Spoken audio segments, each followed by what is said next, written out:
ادبی ادب سے لی گئی ایک بہت ہی زبردست اور سبق آموز کہانی پر بات کریں گے۔ یہ کہانی ایک ایسے استاد کے بارے میں ہے جس نے ایک غیر معمولی تجربہ کیا اور تعلیم کے ان پرانے طریقوں کو چیلنج کیا جو اکثر طالب علم کی اصل صلاحیت کو پہچان ہی نہیں پاتے۔ تو سب سے پہلا اور بنیادی سوال یہی ہے، کیا بچوں کا ایسا گروپ جن پر سسٹم نے ناکامی کا ٹھپا لگا دیا ہو وہ اپنی قسمت خود بدل سکتے ہیں؟ کیا وہ سب سے آگے نکل سکتے ہیں؟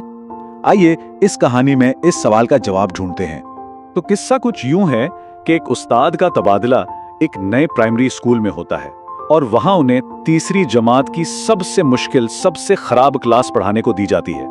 مطلب ایک ایسی کلاس جس سے اسکول انتظامیہ خود بھی ہار مان چکی تھی۔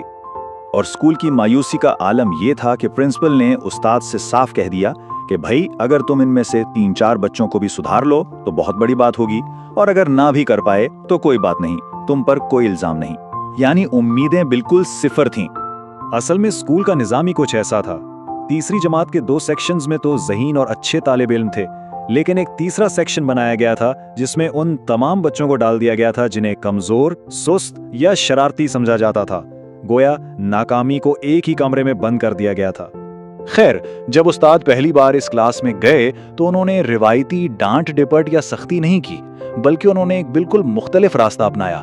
انہوں نے بچوں سے ایک بہت ہی سادہ سا سوال پوچھا، لیکن اس سوال نے ان کے اندر چھپی ہوئی چنگاری کو جیسے ہوا دے دی۔ استاد نے ایک ایک کر کے ہر بچے سے پوچھا کہ وہ بڑا ہو کر کیا بننا چاہتا ہے، اور جوابات سن کر وہ خود حیران رہ گئے۔ ان نام نہاد ناکام بچوں کی آنکھوں میں روشن مستقبل کے بڑے بڑے خواب اب بھی زندہ تھے۔ اور یہ کوئی معمولی خواب نہیں تھے۔ کسی نے کہا مجھے فوجی افسر بننا ہے، کسی نے کہا ڈاکٹر، تو کوئی انجینئر بننا چاہتا تھا۔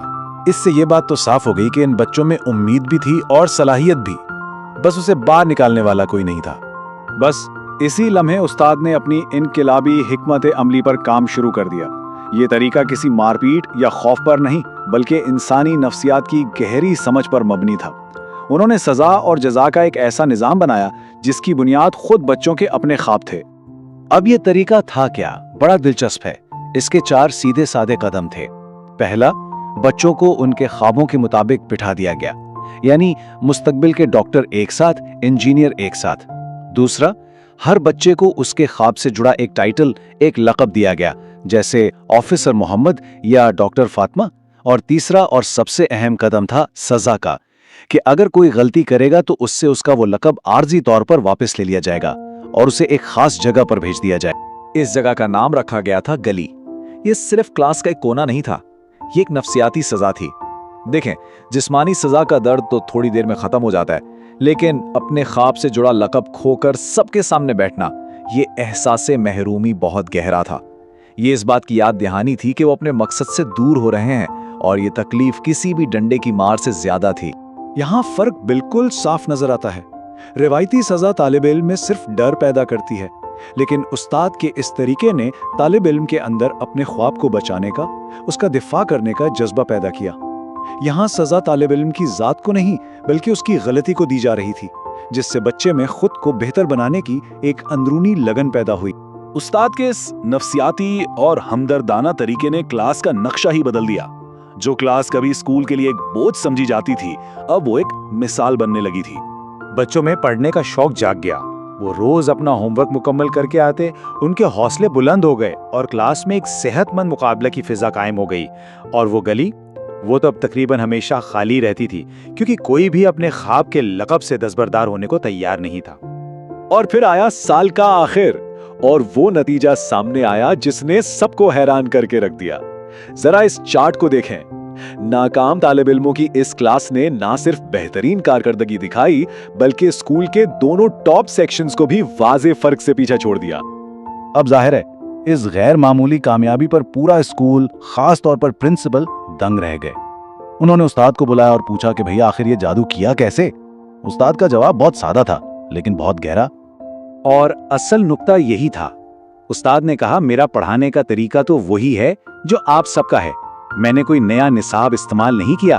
فرق صرف اتنا ہے کہ میں نے ہر بچے کی پڑھائی کو اس کے اپنے خواب، اس کے اپنے مقصد سے جوڑ دیا۔